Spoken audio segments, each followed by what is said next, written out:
Well, let's get more action, shall we, to Rachel Reeves's budget. We've spoken to the Chancellor already this morning. We can talk now to the leader of the Liberal Democrats. Sir Ed Davey is here with us, I'm glad to say. Thanks for being in the studio. Good to have you here. Welcome to Mornings.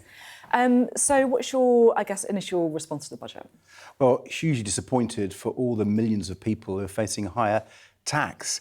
And we've seen this before in the Conservatives. They freeze the income tax allowance, drag millions of low-paid people into income tax, take lots of people into higher rate of tax. That's what the Conservatives done. And now Labour has just copied that. And I think people struggling with the cost of living, just paying their food bills, their energy bills, are going to say, why are you punishing me with higher taxes? And what do I see for it? And the truth is, Sophie, there's an elephant in the room here which hasn't been talked about. And that is the fact that Brexit has cost our economy hugely, up to 8% of our national income. And if you translate that into tax receipts for the Chancellor, that's £90 billion a year. And so if we hadn't made all those mistakes, promoted by the Conservatives, supported by Reform, so we wouldn't see higher taxes. What would you do now with Brexit then?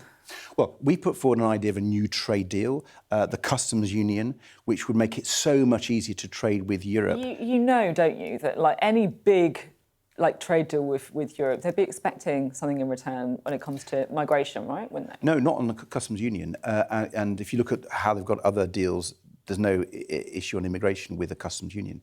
And the great thing about customs union, it takes down all the red tape away. It makes goods and services flow much more easily.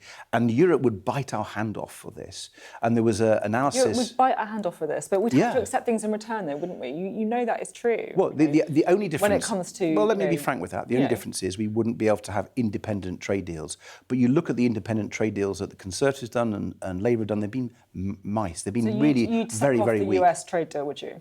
Well, it's a really poor trade deal. But that would you, yes or no? Yes. Yeah. We'd have a trade deal. How do you think that would go down with Donald Trump? Do you think he's the kind of guy who, just takes things on the chin, says no worries, I won't impose? Look, it's time he stood up to Donald Trump.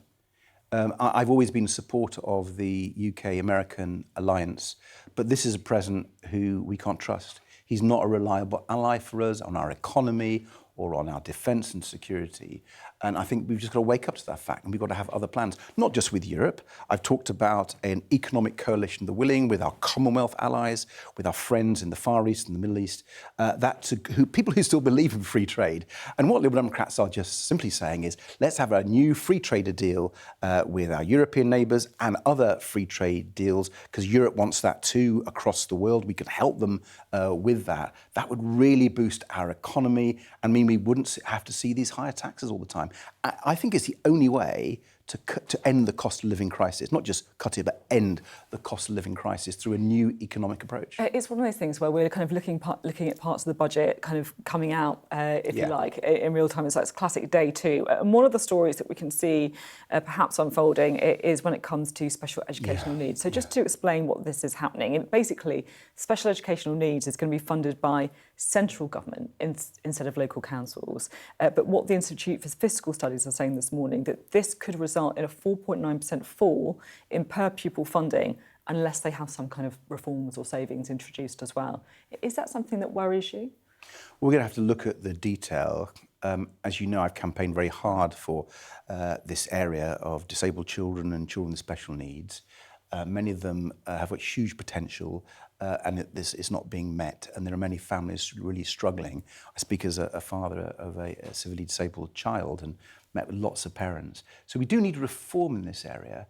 But I think just centralising the money, it might have some benefits, we'll see. But I worry that it will lead to cuts to families, and it's not dealing with a fundamental problem. And the problem is the special schools that a lot of these children go to aren't in the right places.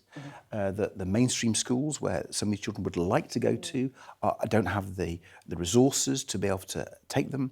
And so there are many, many changes I would make first to reform the system. I wrote to the Prime Minister before the summer suggesting here's 5 areas where we would prepare to work cross-party to reform the system on behalf of those families with children with special education needs. There was no reply.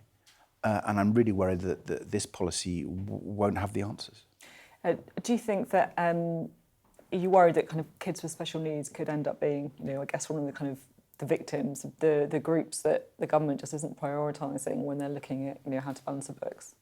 It would be scandalous if that turns out to be the case. We'll look at this. We'll try to be constructive. But alarm bells are ringing, and they'll be ringing across houses across the country, families across the country, when they hear this news. It doesn't look like it's been thought through, but let's have a look. Just very finally, can I ask what you make of Zach Plansky? You a bit worried about him? Well, he used to be a Liberal Democrat, and he didn't get selected, and then he left. I'm not worried. Bit of a burn, wasn't it? I'm not worried about him. He's got a good. He's doing some good things for them. He's taken the Green Party to the left and taking a lot of Labour votes, and that's his choice of a strategy.